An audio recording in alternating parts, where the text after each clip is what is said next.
Assalamualaikum warahmatullahi wabarakatuh. Pada pertemuan kali ini saya akan melanjutkan ya materi mengenai dasar-dasar PHP. Kalau sebelumnya adik-adik sekalian sudah belajar ya bagaimana bahasa pemrograman front end ya seperti HTML, CSS, JavaScript, jQuery, bahkan sudah belajar desain mengembangkan desain menggunakan Bootstrap. Kita sekarang akan masuk ke back end ya, yaitu dasar-dasar PHP. Kita menggunakan PHP di sini. Oke, cara kerja sebuah website sendiri kita bisa lihat terdiri dari dua sisi ya, yaitu client side ya dan server side atau front end-nya atau back end-nya ya. Ada dua kategori di sini. Di client side itu apa yang bisa kita lihat gitu ya di browser kita, biasanya di komputer kita. Nah, client side ini pemrograman di sisi client side ada HTML, CSS, dan JavaScript. Ini sudah kita pelajari di pertemuan sebelumnya. Ya. Berikutnya ada server side, itu ada PHP, ada SQL ya dan lain-lain. Di sini ada metode-metode yang digunakan untuk menghubungkan antara server side dan client side ya. Contohnya ada get, post, ya, put, update, delete, dan sebagainya itu adalah fungsi-fungsi yang digunakan untuk saling berkomunikasi antara front end dan back end ya, untuk mengambil data, mendapatkan data, update data, gitu ya, delete data dan sebagainya. Oke, itu adalah cara kerjanya. Oke, lalu mengapa kita pakai PHP ya, gitu ya? PHP itu tidak berbayar ya atau money free ya. Jadi dia sifatnya open source. Nah, widely used, jadi dia digunakan lebih dari 200 juta website ya, yang berbeda-beda di dunia. Ini mulai dari website yang kecil sampai yang besar seperti Facebook ya, Wikipedia ya, itu menggunakan PHP. Dia speech free ya, jadi ini proyek open source ya saya bahas tadi sehingga bebas untuk dimodifikasi ya. Berikutnya complexity heights. Jadi Anda cukup menggunakan apa yang dibutuhkan saja. Jadi ada banyak library gitu ya yang disediakan oleh PHP. Nah, namun Anda tidak perlu mengaktifkannya semua gitu ya. Cukup menggunakan modul-modul PHP yang Anda butuhkan saja. Lalu dia sifatnya cross platform ya. Jadi dapat berjalan di semua sistem operasi ya yang beredar di pasaran, mau itu Windows, macOS, Linux ya atau sebagainya, itu bisa. Lalu dia memang diciptakan untuk pengembangan pemrograman berbasis website ya. Jadi memang dibangun untuk web sehingga lebih optimal ya. Oke, adik-adik sebelum melanjutkan pembelajaran menggunakan PHP, adik-adik siapkan dulu beberapa aplikasi pendukungnya. Yang pertama, kita menggunakan aplikasi sejenis SAM, LAM, WAM ya, atau sejenisnya. Jadi dia itu adalah paket ya, paket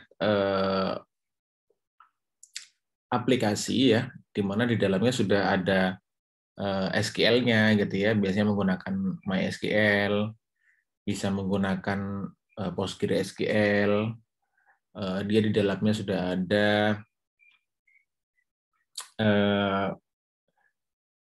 virtual servernya juga gitu ya, bagaimana kita nanti akan menaruh file di situ gitu ya. Jadi agar dapat belajar PHP, adik-adik harus install dulu aplikasi seperti ini.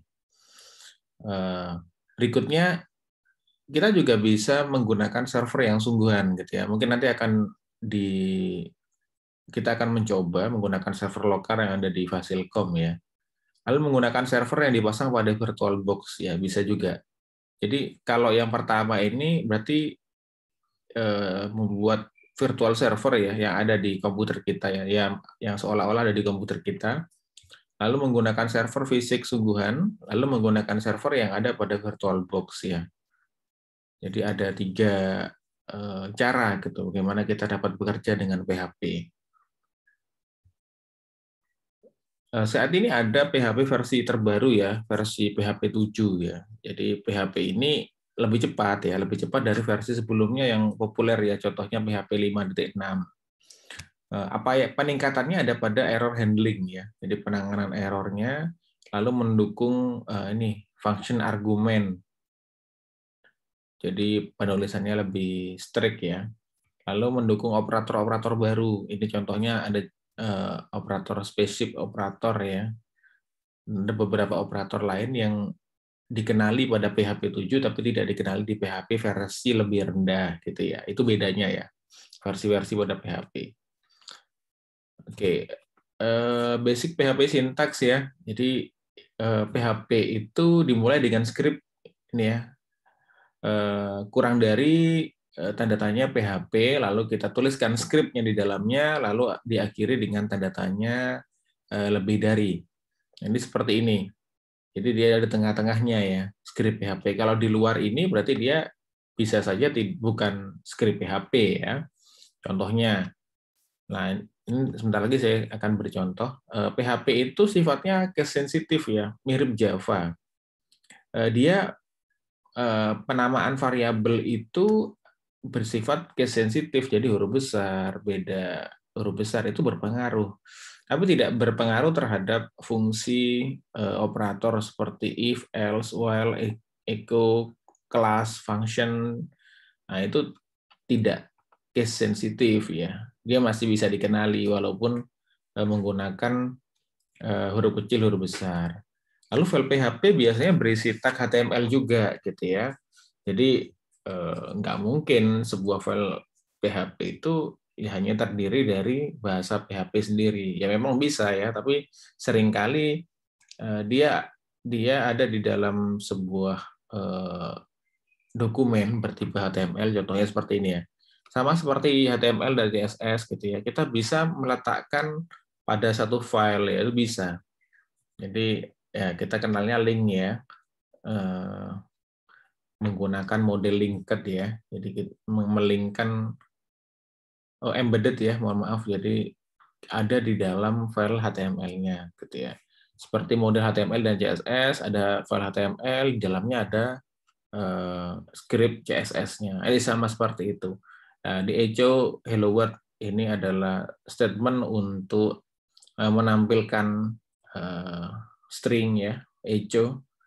Nah, ini adalah PHP, dan di atasnya ini HTML, ini ada paragraf, ada sebuah paragraf di HTML. Ya, dia diletakkan di dalam body ya. Ini bisa juga. Oke, berikutnya ada PHP komen. Jadi komen ini bukan hanya hiasan ya, loh, kenapa ada komen dan sebagainya.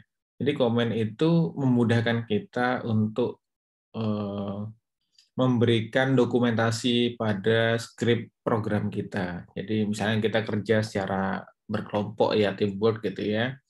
Lalu di beberapa kelas atau function ataupun variabel tertentu kita memberikan komen di situ. Itu untuk mempermudah orang mengetahui apa yang kita tuliskan gitu ya. Komen di PHP ada dua jenis, bisa menggunakan /2 seperti ini atau menggunakan pagar ya. Ya ini sama komen ya, terserah mau pilih yang mana. Lalu kita bicara variabel ya. Di PHP yang disebut variabel adalah ini yang didahului dengan simbol dolar ya. Dolar TXT berarti ini sebuah variabel TXT dengan isian hello world ya, sama persis ya. Saya rasa adik-adik sudah belajar bahasa pemrograman yang lain, jadi sudah paham ya apa itu variabel gitu ya. Nah ini contohnya variabel. Setelah variabel kita harus tahu juga ada variabel scope namanya pada PHP. Ini kalau pada Java biasanya kita kenalnya public, private gitu ya, protected gitu ya, macam-macam ya. Tergantung buat tiap bahasa pemrograman beda penamaan variabel scope-nya. Kalau pada PHP gitu ada namanya global scope.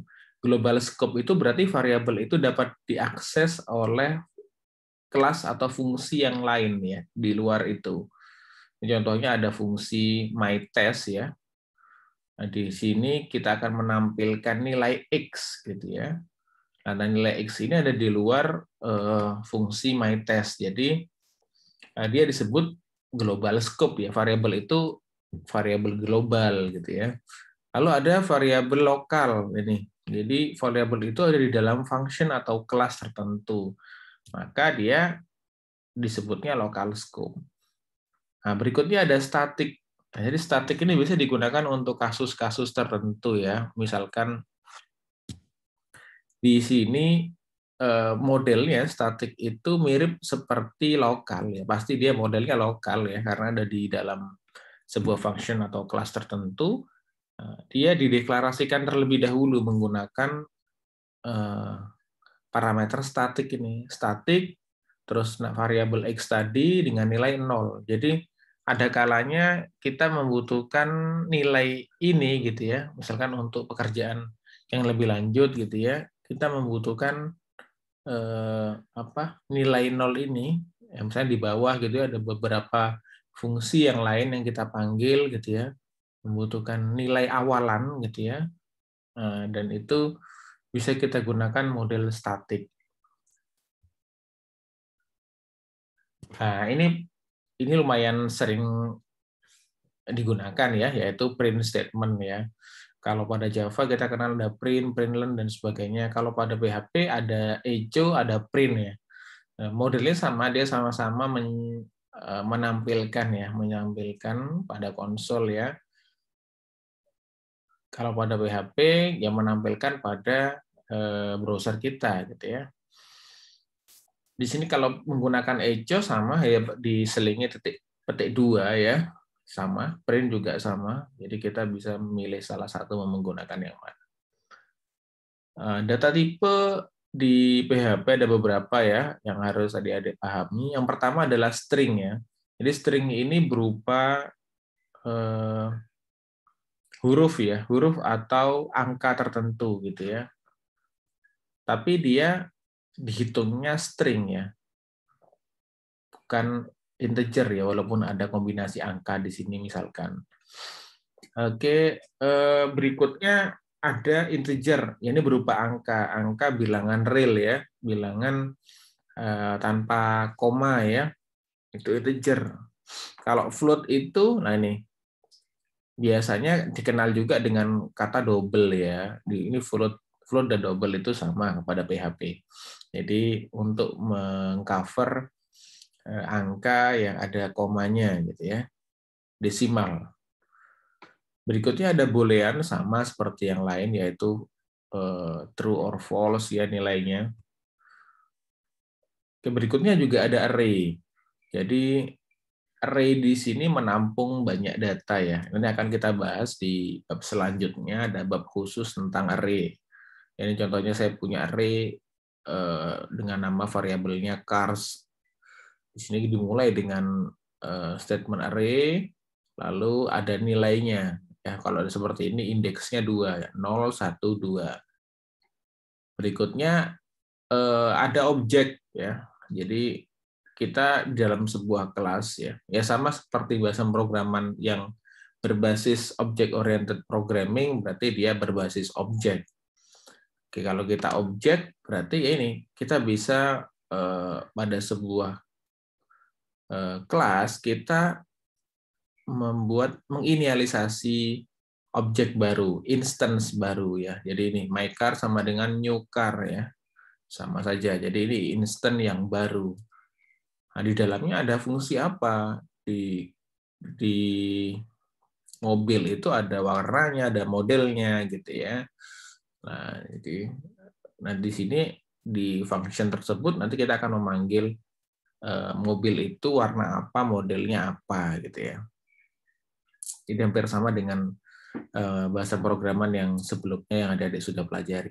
Berikutnya ada tipe data null ya. Ya ini di sebagian literatur menyebutkan juga sebagai tipe data. Jadi null itu bukan nol ya. Jadi null itu sebuah nilai ya, nilai tertentu. Jadi bukan nol. Jadi berbeda.